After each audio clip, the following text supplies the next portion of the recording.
Hello friends, आप सभी का स्वागत है हमारे यूट्यूब चैनल आनंद क्लासेस में। फ्रेंड्स, लास्ट क्लास में हम लोग टॉप 15 क्वेश्चन के बारे में बात किए थे जो 2020 पॉलिटेक्निक प्रवेश परीक्षा में बहुत ही इंपॉर्टेंट है। फ्रेंड्स, आज भी हम लोग फिजिक्स को ही लेके आगे बढ़ेंगे और आगे का क्वेश्चन के बारे में जानकारी लेंगे जो बहुत ही बीबीआई है और उसका जो ऑप्शन है ऑप्शन सहित आपको क्वेश्चन में सेम टू सेम रहेगा। अगर इस क्वेश्चन को अगर आ गया आपका तो ऑप्शन भी सेम रहेगा। तो हम लोग चलते हैं। पहला क्वेश्चन है आज के लिए, प्रकाश के तरंगदैर्घ्य यानी वेवलेंथ एवं प्रकीर्णन यानी स्कैटरिंग में कौन सा संबंध है? ऑप्शन ए दिया हुआ है, ए डायरेक्टली प्रोपोर्शनल लैम्डा यानी प्रकीर्णन डायरेक्टली प्रोपोर्शनल है तरंगदैर्घ्य का। ऑप्शन बी है आपका प्रकीर्णन इनवर्सली प्रोपोर्शनल है तरंगदैर्घ्य का। ऑप्शन सी आपका दिया हुआ है प्रकीर्णन डायरेक्टली प्रोपोर्शनल है तरंगदैर्घ्य स्क्वायर का। ऑप्शन डी दिया हुआ है प्रकीर्णन इनवर्सली प्रोपोर्शनल है तरंगदैर्घ्य स्क्वायर का। तो इस क्वेश्चन को हम लोग बनाने से पहले समझ लेते हैं। जब हम लोग दृश्य प्रकाश को या फिर अदृश्य प्रकाश को कोई स्पेक्ट्रम से या किसी के द्वारा हम लोग पास करते तो क्या होता है, वो आपका अलग अलग कलर में बढ़ जाता है, यानी आप उसका अलग अलग कलर के बारे में अध्ययन कर सकते हैं। तो अभी हम लोग दृश्य प्रकाश को लेकर पढ़ते हैं। तो देखिए बीब्योर, बी से वॉयलेट हो गया, इंडिगो हो गया, ब्लू हो गया, ग्रीन हो गया, येलो हो गया, ऑरेंज हो गया, रेड हो गया। तो इसमें हम लोग जानेंगे जो सबसे ऊपर में है रेड, सबसे अधिक उसका तरंगदैर्घ्य होता है और उसका वेग होता है। जैसे जैसे ये नीचे आएगा यानी नीचे की ओर हम लोग बढ़ेंगे तो क्या होगा, तरंगदैर्घ्य घटता जाएगा, तरंग वेग घटता जाएगा। सबसे अधिक तरंगदैर्घ्य रेड का होता है और सबसे अधिक वेग रेड का होता है। तरंगदैर्घ्य यानी वेवलेंथ, वेवलेंथ और वेग मतलब वेलोसिटी। जैसे जैसे नीचे आएगा क्या होगा, घटेगा। ठीक है, उसी तरह इधर देखिए वॉयलेट सबसे नीचे है, इसका सबसे अधिक अपवर्तनांक होता है, सबसे अधिक विचलन होता है और सबसे अधिक इसका आवृत्ति होता है और प्रकीर्णन होता है। लेकिन जब यह ऊपर की ओर जाएगा, हम लोग जैसे जैसे ऊपर की ओर बढ़ेंगे तो क्या होगा, अपवर्तनांक घटते जाएगा। ठीक है, तो अब देखिए जो क्वेश्चन था आपका, इसमें क्या बोला है कि प्रकाश के तरंगदैर्घ्य एवं प्रकीर्णन में कौन सा संबंध है। तो देखिए तरंगदैर्घ्य ऊपर में है, ऊपर में तरंगदैर्घ्य और प्रकीर्णन क्या नीचे है, यानी एक दूसरे का क्या है, एक दूसरे का इनवर्सली प्रोपोर्शनल है। ठीक है, इनवर्सली प्रोपोर्शनल है। तो ऑप्शन यहां पर चेक करेंगे कहां पर है। ऑप्शन ए में देखिए डायरेक्टली प्रोपोर्शनल दिया है, बी में इनवर्सली दिया है, तो आंसर क्या हो जाएगा इसका, ऑप्शन बी हो जाएगा। इसमें और थोड़ा हम लोग जानकारी ले लेते हैं। अभी तो हम लोग ये क्या पढ़े, विजिबल लाइट यानी दृश्य प्रकाश। यहां से यहां क्या हुआ, दृश्य प्रकाश हुआ। इसके अलावा हम लोग जान लेते हैं जो काम देगा, इसके जस्ट ऊपर में आपका आता है, याद रखिएगा, आर एम आई। आर से radio wave, radio wave, M से माइक्रोवेव, उसी तरह आई से इंफ्रारेड जिसको बोलते हैं हम लोग, इंफ्रा अवरक्त किरण। उसी तरह जस्ट नीचे आपका एबीसीडी के हिसाब से हम लोग अल्फाबेटिकल में आगे बढ़ेंगे तो यहां पर देखेंगे एक चीज याद रखिएगा, यू,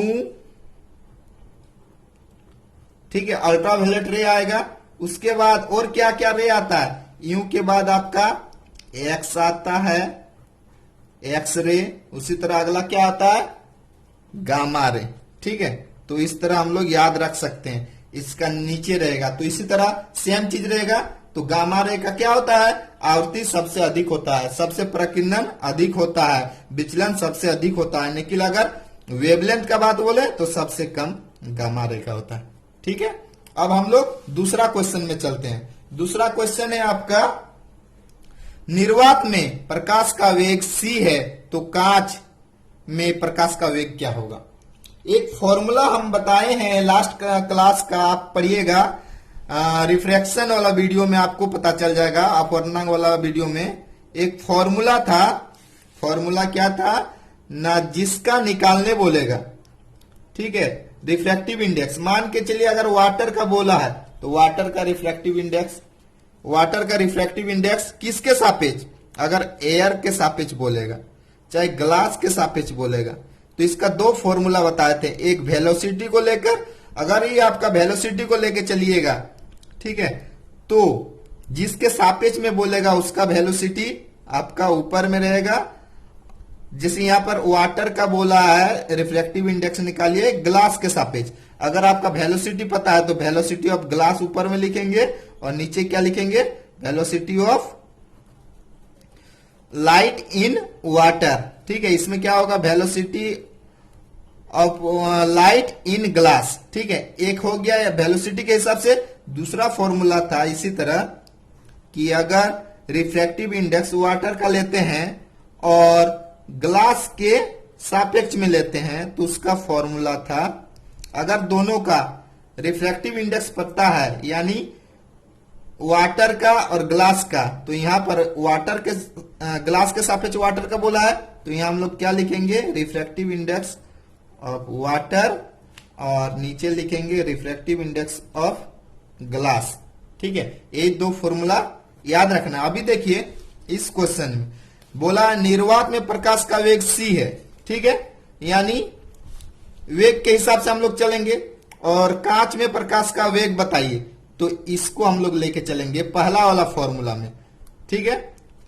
तो कांच में प्रकाश का वेग पूछा है, तो कांच में प्रकाश का वेग के अनुसार हम लोग क्या बोल सकते हैं, यहां पूछा क्या है, कांच में प्रकाश का वेग, और दिया हुआ है क्या, निर्वात में प्रकाश का वेग दिया हुआ है। तो एक फॉर्मूला अभी हम बताएं क्या था, प्रकाश का वेग दिया हुआ है यानी ग्लास का किसके सापेक्ष, एयर के सापेक्ष, निर्वात में, ठीक है। तो क्या हो जाएगा, velocity of light in air divided by velocity of light in glass, इस फॉर्मूला में रख देंगे। तो देखिए ये जो वैल्यू दिया है कितना दिया, 1.5, आपको ये वाला निकालना है, तो ये वाला निकालने के लिए क्या हो जाएगा आपका, Vg इक्वल टू Va बट्टे जो वैल्यू दिया हुआ 1.5। देखिए Va का वैल्यू क्या दिया हुआ है, देखिए velocity of light in air क्या है, c है, तो क्या हो जाएगा आपका c बट्टा 1.5, c बट्टा 1.5, यह पॉइंट को हटाएंगे तो ऊपर में क्या हो जाएगा, 10 हो जाएगा। इसको सॉल्व कर देंगे तो ऊपर में 2 और नीचे में 3, तो क्या है आपका 2/3c आया। ऑप्शन में चेक करेंगे 2/3 कहां पर है, तो देखिए ऑप्शन ए में 3/2, तो ऑप्शन बी आपका हो गया आंसर, ठीक है। अगला क्वेश्चन हम लोग चलेंगे। अगला क्वेश्चन आपका दिया हुआ है, विद्युत फ्यूज आधारित है किस पर, विद्युत धारा के उसमें प्रभाव पर, धारा के चुंबकीय प्रभाव पर, ऑप्शन सी धारा के विद्युत चुंबकीय प्रभाव पर, ऑप्शन डी कुछ इसमें और रह सकता है, या तो इनमें से कोई नहीं, ठीक है। तो इसमें आंसर क्या हो जाएगा आपका, इसमें आंसर हो जाएगा विद्युत फ्यूज आधारित है किसका ना, धारा के उष्मीय प्रभाव पर, ठीक है। यानी जैसे टेम्परेचर अधिक हो जाता है क्या होता है, वो गल जाता है, विद्युत फ्यूज गल जाता है। अगला क्वेश्चन है आपका,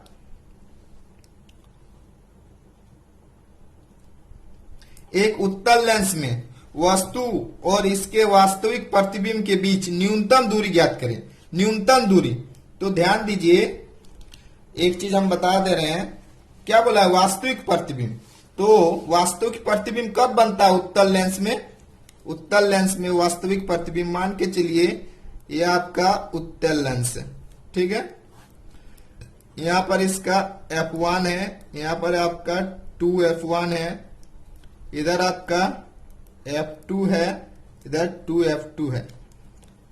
इसका जब वस्तु को अनंत में रखते थे तो इसका प्रतिबिंब कहां बनता था, फोकस में बनता था। कहां बनता था, फोकस में बनता था, ठीक है। मिरर वाला में हम बताए हुए हैं, आप वहां जाके देख सकते हैं। मिरर और लेंस में थोड़ा सा चेंजेज हो जाता है, यहाँ जो उत्तल रहता है यहाँ अवतल हो जाता है। तो यहाँ उत्तल लेंस का बात कर रहे हैं, यानी अवतल मिरर पर ध्यान देंगे। तो जब वस्तु अनंत पर था तो प्रतिबिंब उसका कहाँ बन रहा था, ना फोकस में बन रहा था, और वास्तविक बन रहा था, उल्टा बन रहा था और छोटा बन रहा था। जब वस्तु अनंत और 2f1 के बीच में रहेगा तो प्रतिबिंब कहाँ बनेगा आपका, f2 और 2f2 के बीच बनेगा। ठीक है, और वास्तविक इसमें भी बनेगा आपका। ठीक है, तो इसका प्रतिबिंब कहां बने, यहां बनेगा। जब आपका 2f1 में रहेगा तो प्रतिबिंब कहां बनेगा आपका, f2 में बनेगा। देखिए अभी अगर वस्तु अनंत में तो फोकस, तो अनंत यानी फोकस में है तो अनंत में रहा तो फोकस में बना। ठीक है, तो देखिए इसका डिस्टेंस क्या हो रहा है, अनंत से फोकस के बीच की दूरी काफी ज्यादा है ना। ठीक है, उसी तरह अनंत और 2f2 के बीच में रहेगा तो इसका भी यहां पर बना, तो देखिए डिस्टेंस थोड़ा इसमें भी ज्यादा है क्योंकि अनंत एवं 2f1 के बीच बात कर रहे हैं, तो इसका भी क्या हो रहा है, ज्यादा हो रहा है। अभी देखिए यहां पर रहा 2f1 में, अगर फोकस में रहेगा तो फिर कहां पर बन जाएगा, फोकस में रहेगा तो अनंत में बनेगा, इसमें भी ज्यादा हो जाएगा। लेकिन सबसे नजदीकी क्या वैल्यू मिल रहा है ना, यही वाला वैल्यू मिल रहा है। अगर आपका 2f1 में रहा तो प्रतिबिंब कहां बनेगा, 2f2 में, तो सबसे नजदीकी वाला ही आया ना डिस्टेंस, यानी प्रतिबिंब और वस्तु के सबसे नजदीकी वाला वैल्यू क्या आ रहा है ना, जब वस्तु को हम लोग रखेंगे 2f1 में, यानी फोकस दूरी की दोगुनी दूरी पर, या फिर इसको बोल सकते हैं आप वक्ता केंद्र पर। ठीक है, या वक्ता त्रिज्या पर। तो देखिए ऑप्शन क्या है, ऑप्शन क्या क्या बोला, न्यूनतम दूरी पूछा है तो f के बराबर, 2f के बराबर, 3f के बराबर, तो क्या हो जाएगा, ये डिस्टेंस 4f के बराबर हो जाएगा। क्यों हो जाएगा, यहां से यहां 2f और यहां से यहां 2f, तो क्या हो जाएगा आपका 4f के बराबर सबसे नजदीक में। तो न्यूनतम दूरी क्या हो जाएगा आपका, डी ऑप्शन 4f के बराबर। अगला क्वेश्चन बोल रहा है कि विशिष्ट प्रतिरोध का मात्रक, यानी स्पेसिफिक रेजिस्टेंस या फिर रेजिस्टिविटी जिसको बोलते हैं, उसका यूनिट पूछ रहा है। तो हम लोग जानते हैं कि R डायरेक्टली प्रोपोर्शनल किसका होता है ना, L/A का होता है, L/A का होता है, यानी लेंथ बढ़ेगा तो क्या होगा, प्रतिरोध भी बढ़ेगा, यानी लंबाई बढ़ेगा तो प्रतिरोध बढ़ेगा।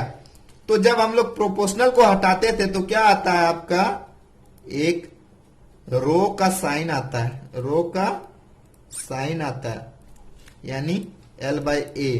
तो यही रो को हम लोग क्या बोलते हैं, विशिष्ट प्रतिरोध या फिर स्पेसिफिक रेजिस्टेंस बोलते हैं। तो रो बराबर क्या हो जाएगा आपका, यहां पर रो बराबर RA/L हो गया। अभी ध्यान दीजिए R का यूनिट क्या होता है, यानी प्रतिरोध का ओम होता है, एरिया का क्या होता है, मीटर स्क्वायर होता है, और लेंथ का क्या होता है, मीटर होता है। अब देखिए इसको और इसको काट दे तो बचा क्या, ओम मीटर।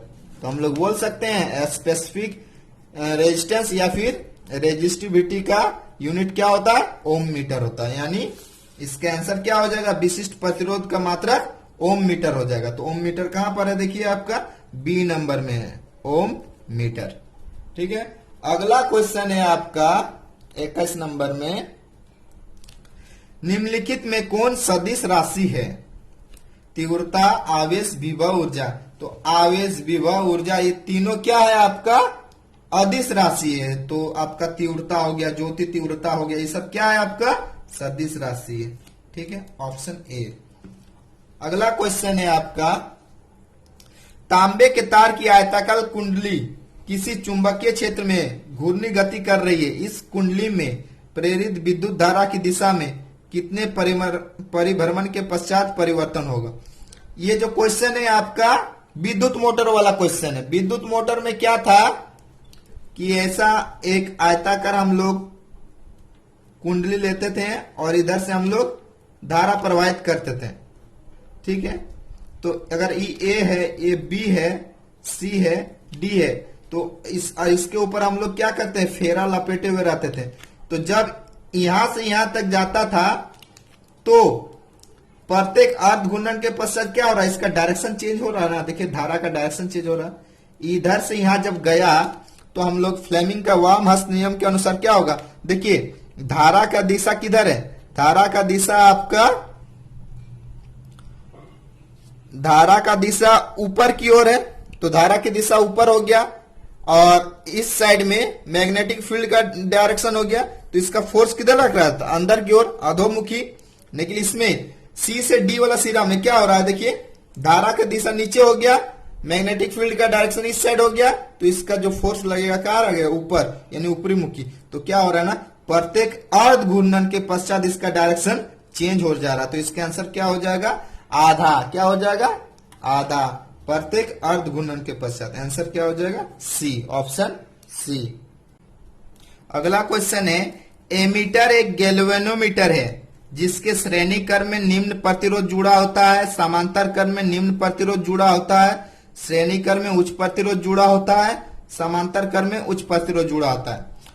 तो इसको बनाने से पहले हम लोग समझ लेते हैं, गैल्वेनोमीटर को ना हम लोग एमीटर में भी कन्वर्ट कर सकते हैं और आपका और क्या बोलते हैं, वोल्ट मीटर में भी कन्वर्ट कर सकते हैं। तो अगर हम लोग गैल्वेनोमीटर को अगर हम लोग समांतर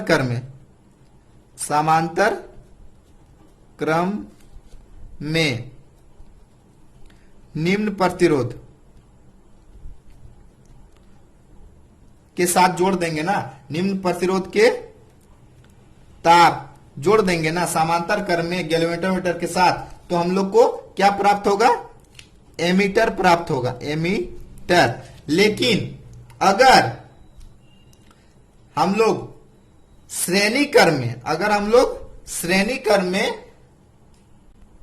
लेकिन अगर हम लोग गैल्वेनोमीटर को श्रेणी क्रम में उच्च प्रतिरोध, यहां तो निम्न किए ना, उच्च प्रतिरोध वाले तार को अगर जोड़ देते हैं तो क्या प्राप्त होगा, वोल्ट मीटर।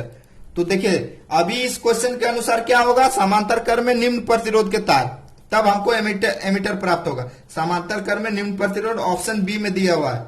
लेकिन अगर यहां बोल देता है एमीटर के जगह वोल्ट मीटर, तब हम लोग इस वाला पर ध्यान देते हैं कि श्रेणी क्रम में उच्च प्रतिरोध वाले तार। ठीक है, अगला क्वेश्चन आपका है, अवतल दर्पण में किसी वस्तु का आवर्धन -2 प्राप्त होता है, तो वस्तु स्थिति कहां है। देखिए अवतल दर्पण का बात बोल रहा था, अवतल दर्पण -2 पर ध्यान मत दीजिए, 2 माने 2 गुना बड़ा प्रतिबिंब। अवतल दर्पण में बड़ा प्रतिबिंब कब बन सकता है, या तो ध्रुव और फोकस के बीच में प्रतिबिंब रहेगा, या तो आपका फोकस से लेके वक्ता त्रिज्या के बीच में वस्तु रहेगा, तो बड़ा प्रतिबिंब प्राप्त होगा।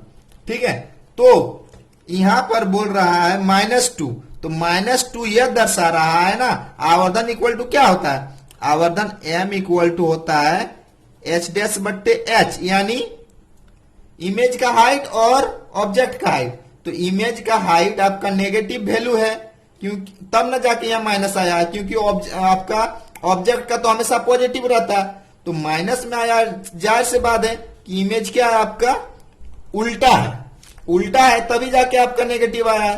तो उल्टा कब होता है, जब वास्तविक प्रतिबिंब बनता है। तो वास्तविक प्रतिबिंब के इस क्वेश्चन को बनाने से पहले थोड़ा समझ लेते हैं कि मान के चलिए एक अवतल दर्पण हम ले लिए हैं, ठीक है, ये आपका फोकस है, ये आपका वक्ता केंद्र है, यानी वक्ता त्रिज्या है।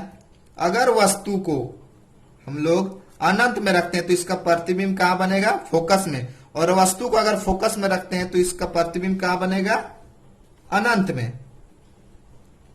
ठीक है, अगर उसी तरह अनंत और वक्ता त्रिज्या के बीच में वस्तु को रखते हैं तो इसका प्रतिबिंब कहां बनेगा, फोकस और वक्ता त्रिज्या के बीच। ठीक है, और अगर इसका बीच में रखते हैं तो यहां पर बनेगा। तो जब अनंत में रखे तो एकदम छोटा बनेगा, बिंदुनुमा बनेगा। इसके सामने रखे हैं तो ये भी छोटा बनेगा, बड़ा तो नहीं बना, छोटा बनेगा, उल्टा बनेगा, वास्तविक बनेगा। लेकिन अगर सी में रखते हैं तो बराबर बनेगा, उल्टा बनेगा और वास्तविक बनेगा।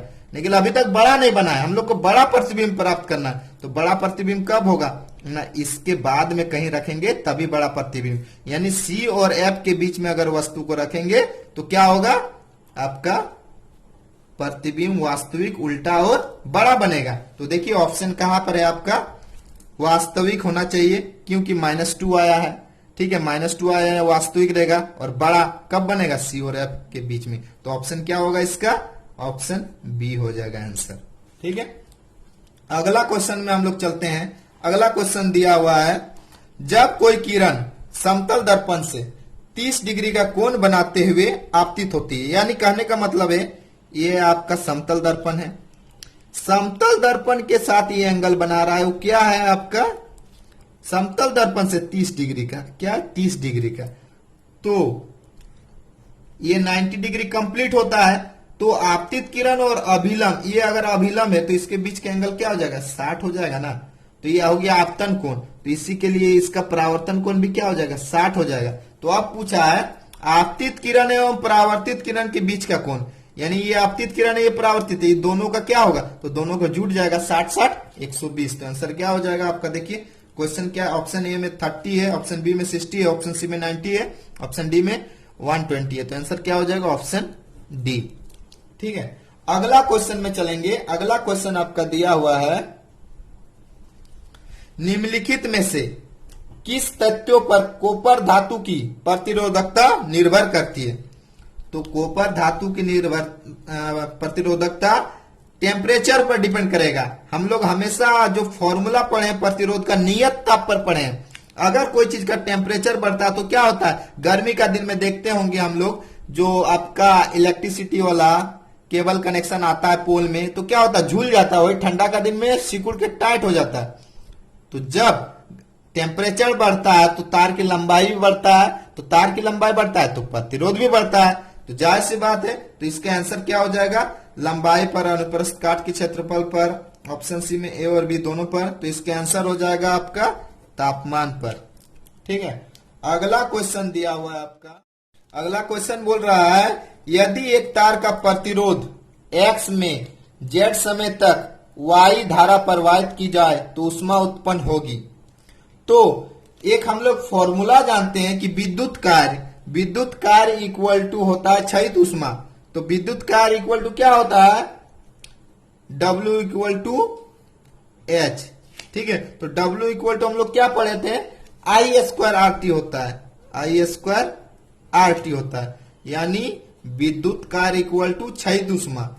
ठीक है, तो अब देखिए I को यहां पर क्या माना है, प्रतिरोध को X माना है, यानी R के जगह X रख देते हैं, और I के जगह क्या बोला है, समय तथा Y को धारा माना है, तो Y का स्क्वायर, R को क्या माना है, X माना है, और समय को क्या माना, T को Z माना है। तो ऑप्शन में हम लोग चेक करेंगे, जहां पर Y² होगा वही आंसर होगा, चेक करते हैं। ए में है X², तो ये नहीं हुआ। बी में देखिए XZY², तो ऑप्शन बी हो जाएगा, क्योंकि आगे में देखिए फिर अलग अलग दिया हुआ, तो ऑप्शन बी हो जाएगा इसका आंसर। अगला क्वेश्चन दिया हुआ है, बल आघूर्ण का ऐसा मात्रक क्या होता है, टॉर्क का ऐसा मात्रक, तो न्यूटन मीटर होता है इसका आंसर डायरेक्ट। ठीक है, न्यूटन मीटर। अगला क्वेश्चन बोल रहा है, किस यंत्र द्वारा धारा की उपस्थिति की जानकारी होती है। तो धारा की उपस्थिति की जानकारी, धारा की दिशा और उसका प्रकृति हम लोग गैल्वेनोमीटर से जांच करते हैं। तो इसका आंसर क्या हो जाएगा आपका, गैल्वेनोमीटर। ऑप्शन दिया हुआ है एमीटर, वोल्टमीटर, गैल्वेनोमीटर और स्पीडोमीटर। तो आंसर क्या हो जाएगा, गैल्वेनोमीटर। अगला क्वेश्चन है, जल का अपवर्तनांक 4/3 एवं कांच का अपवर्तनांक 3/2 है। तो जल की तुलना में कांच का अपवर्तनांक क्या होगा। अभी हम बताए थे कि आपका अपवर्तनांक इक्वल टू क्या होता है, म्यू इक्वल टू, तो जिसके सापेक्ष बोलेगा यार, जिसका निकालने बोले, मान के चले ग्लास का निकालने बोल रहा है वाटर के सापेक्ष, तो जिसका निकालने बोल रहा है उसका अपवर्तनांक ऊपर में रहेगा।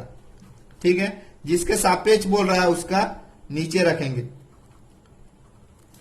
अब देखिए, अभी यहां पर हम लोग दिया हुआ है क्या, जल का अपवर्तनांक। तो जल का अपवर्तनांक एवं कांच का अपवर्तनांक है, तो जल की तुलना में कांच का, तो कांच का बोला तो देखिए जल की तुलना में कांच का, तो हम लोग यहाँ क्या रखेंगे, कांच का अपवर्तनांक। तो कांच का अपवर्तनांक क्या है यहाँ पर 3/2 है। तो हम लोग क्या रखेंगे यहाँ पर ऊपर में फॉर्मूला के अनुसार 3/2 डिवाइडेड बाय, नीचे में रखेंगे किसका, जल का अपवर्तनांक, जल का अपवर्तनांक। तो क्या है जल का अपवर्तनांक 4/3 है। तब आपका क्या निकलेगा, जल की तुलना में कांच का, यानी म्यू ग्लास किसके सापेक्ष में, वाटर के सापेक्ष में, यही निकल जाएगा। इसको हम लोग सॉल्व करेंगे तो क्या हो जाएगा, देखिए 3 ऊपर से मल्टीप्लाई हो जाएगा तो 3 9, 9/8, तो क्या आ जाएगा 9/8। तो ऑप्शन में देखिए ऑप्शन डी है। या तो ऐसे बना सकते हैं, हमेशा याद रखिएगा जल और कांच का जो बोलेगा तो 8 और 9 का खेला है, सिर्फ 8 और 9। अब ध्यान देना है कि 8 ऊपर में रहेगा कि नीचे रहेगा। तो ध्यान दीजिए जल का अपवर्तनांक क्या होता है, जल का अपवर्तनांक होता है आपका 1.33 यानी कि 4/3। और कांच का क्या होता है, कांच का होता है 1.5 यानी कि 3/2। तो इसमें ज्यादा कौन है, इसमें ज्यादा है कांच और कम कौन है, जल। तो जब कांच का बोलेगा जल के सापेक्ष तो ज्यादा वाला वैल्यू आना चाहिए। तो ज्यादा क्या है 9 है, तो 9/8। अगर यहीं पर बोल देता जल का निकालिए कांच के सापेक्ष तो क्या हो जाता 8/9, यानी ऑप्शन सी हो जाता। ठीक है, अगला आगे का क्वेश्चन हम लोग नेक्स्ट वीडियो में